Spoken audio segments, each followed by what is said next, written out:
एक समय एक धनेश्वर नाम का ब्राह्मण था जो बहुत बुरे काम करता था। उसके ऊपर कई पाप थे। एक दिन वो गोदावरी नदी में स्नान के लिए गया। उस दिन बैकुंठ चतुर्दशी थी।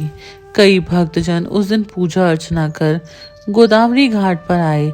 उस भीड़ में धनेश्वर भी उन सभी के साथ था। इस प्रकार उन श्रद्धालुओं के स्पर्श के कारण धनेश्वर को भी पुण्य मिला। जब उसकी मृत्यु हो गई और यमराज उसे लेकर नरक में गए, तब भगवान विष्णु ने कहा, यह तो बहुत पापी है, लेकिन इसने बैकुंठ चतुर्दशी के दिन गोदावरी में स्नान किया और श्रद्धालुओं के पुण्य के कारण इसके सभी पाप नष्ट हो गए, इसलिए इसे बैकुंठ धाम मिलेगा। अतः धनेश्वर को बैकुंठ धाम की प्राप्ति हुई। हरे कृष्ण। पौराणिक मान्यता अनुसार एक बार भगवान विष्णु देवादिदेव महादेव का पूजन करने के लिए काशी आए।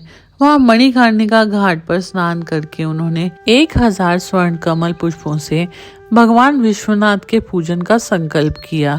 अभिषेक के बाद जब वह पूजन करने लगे, तब उसमें एक पुष्प कम निकला। भगवान विष्णु ने सोचा, मेरी आंख भी तो कमल के ही समान है, जिसे कमल नयन और पुंडरीकाक्ष कहा जाता है। यह विचार कर भगवान विष्णु ने अपनी कमल समान आंख चढ़ाने को प्रस्तुत करी। भगवान की इस अगाध भक्ति से प्रसन्न होकर देवादिदेव महादेव वहां प्रकट हो गए और बोले, आपके समान संसार में मेरा कोई भक्त नहीं। आज की कार्तिक शुक्ल चतुर्दशी अब बैकुंठ चतुर्दशी कहलाएगी। इस दिन व्रत पूर्वक जो पहले आपका पूजन करेगा, उसे बैकुंठ लोक की प्राप्ति होगी। भगवान शिव ने इसी बैकुंठ चतुर्दशी को करोड़ों सूर्यों की कांति के समान सुदर्शन चक्र विष्णु जी को प्रदान किया। शिव जी तथा विष्णु जी कहते हैं कि इस दिन स्वर्ग के द्वार खुले रहेंगे। मृत्यु लोक में भी रहने वाला कोई भी व्यक्ति इस व्रत को करता है, वह अपने स्थान बैकुंठ धाम में सुनिश्चित कर लेता है। हरे कृष्ण। एक समय की बात है, नारद जी पृथ्वी लोक से घूमकर वैकुंठ धाम पहुंचते हैं। भगवान विष्णु उन्हें आदर पूर्वक बिठाते हैं और प्रसन्न होकर उनके आने का कारण पूछते हैं। नारद जी कहते हैं, हे प्रभु, आपने अपना नाम कृपा निधान रखा है। इससे आपके जो प्रिय भक्त हैं वही तर पाते हैं। जो सामान्य नर नारी हैं वह वंचित रह जाते हैं।